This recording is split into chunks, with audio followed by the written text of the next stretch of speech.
Zomboid can be pretty spooky.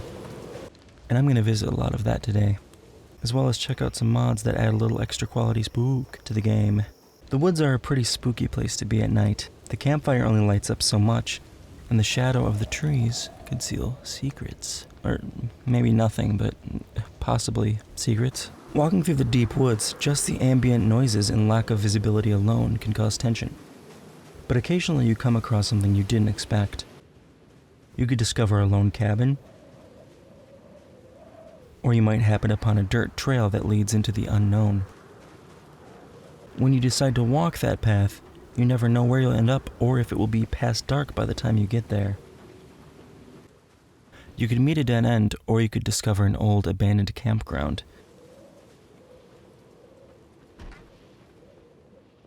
And it may or may not have a church with a graveyard for some reason. And finding a cabin something broke out of is disconcerting. May I add that Santa is off-putting this time of year as well. You could be wandering through a forest you thought was safe, just to have that notion ripped from you by a single zombie. Just south of Louisville is a corn maze, which is pretty cliche spookiest, if I'm honest. And it's not very fun because the zombies tend to cheat it, but when you get to the center you get, that... If you haven't noticed by now, I've been using a mod called 10 Years Later that makes the world more overgrown and eroded. It also brings more trees into the world, restricting your view of your surroundings. Add to that a mod called Trash and Corpses, and you've got a proper wasteland. This makes the Crossroads Mall a lot more eerie. When it's cleared of zombies, it gives this feeling of existential gloom, which is emphasized by the haunting music that only rarely plays in the mall while the power is still on.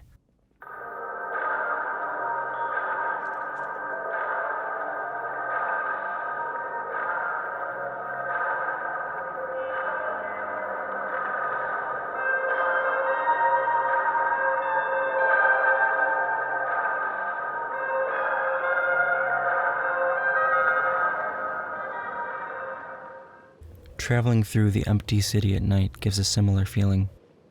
These feelings echo the motif of Zomboid, the hopelessness, the loneliness, the spookiness. You see this when you stumble upon a survivor house.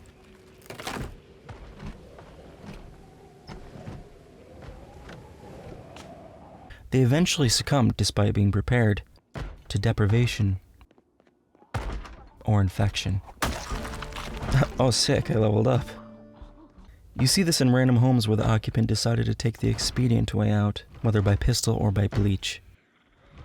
Pretty spooky, huh? Probably a bit past spooky. Oh well. Anyways, by the way, this costume is a part of the Halloween costume mod called Trick or Treat.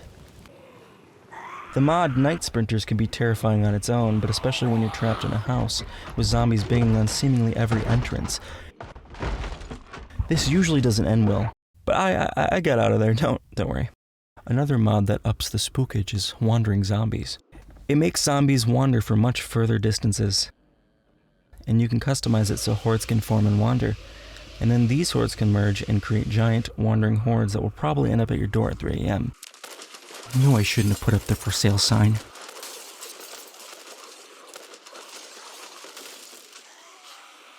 I like how they waited for me to get up to chase me. Thank you.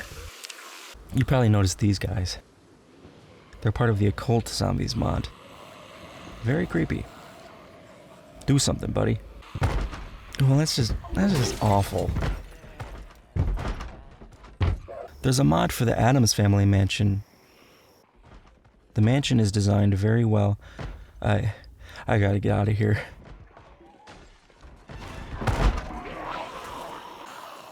It comes with a graveyard. Oh, hang on, somebody's getting shot up. Which, by the way, is a sound effect from the mod Reactive Sound Events. There's a mausoleum here, inhabited by some dead people, which it makes sense. There's also a mod for the hotel from The Shining. Am I real? But we have yet to experience the spookiest thing of all. So there you have it, some spooky things and some spooky mods. So sit down by the fire and embrace the spookiness. It's probably safe.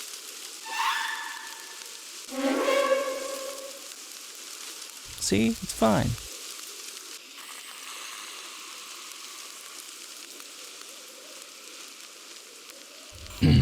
Welp,